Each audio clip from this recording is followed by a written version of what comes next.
Hello and welcome to Cram Course World History, the totally not rip-off show that is not related in any way to any other YouTube channels at all. Hello, I'm Claire Baker. The start of a new season calls for celebration.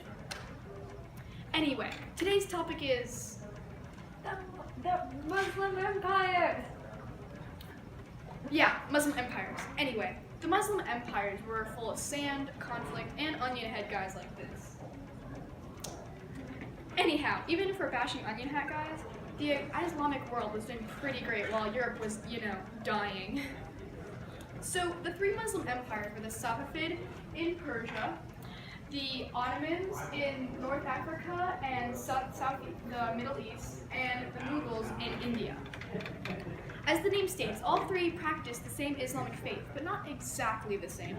The Ottoman Empire, which represented the majority of Sunni faith of Islam, was ruled by, yes, onion hat guy, whose name was actually Suleiman the Magnificent. Onion hat guy is more fun to say though. The Ottomans started in Turkey and then moved on to capture Constantinople and expanded into Syria, Hungary, the Balkans, Egypt, and North Africa. They reached their height under Suleiman the Magnificent, or as you know him, onion hat guy, from 1520 to 1566, Age of Culture. Their economy was geared around warfare and expansion, led by Janissaries, which were people captured and converted to Islam, trained and conscripted into infantry units. After this mandatory service, they could stay in the military or go on to government positions. Since Ottomans could be attacked from all four directions, Austria and Hungary from the north, the Safavid from the east, Spain from the west, and Varius from the south, they were constantly defending themselves from attacks, not to mention internal strife. Their fall began in the 1570s when European tech got better than the Ottomans, who lost to the Venetians in a naval battle. For 300 years after that, the Ottoman Empire slowly declined until they were no longer a threat. While the empire was in power, there was a political split for who should be the caliph. Sunnis thought Abu Bakr should be chosen, and the Shiites thought Ali should be the caliph.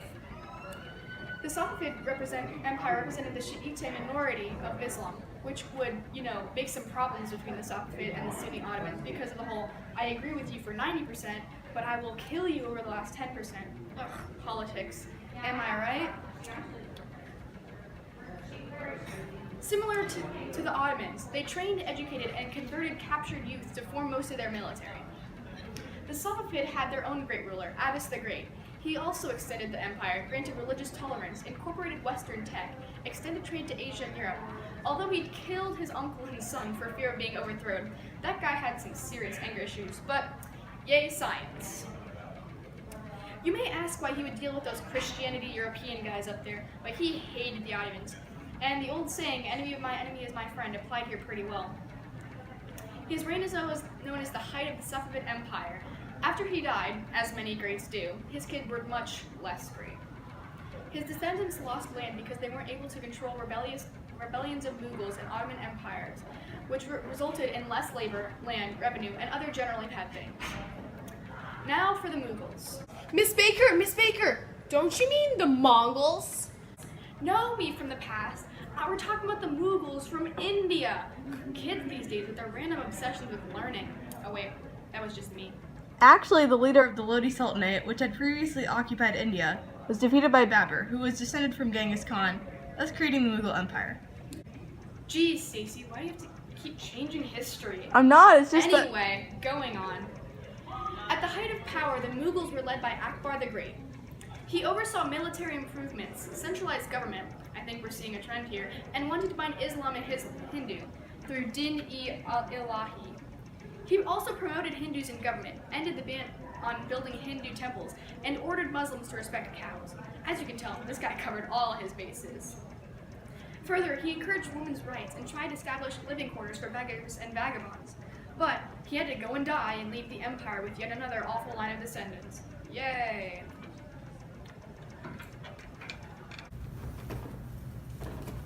An open letter to Akbar's grandson. But first, let's see what random object is thrown at me today.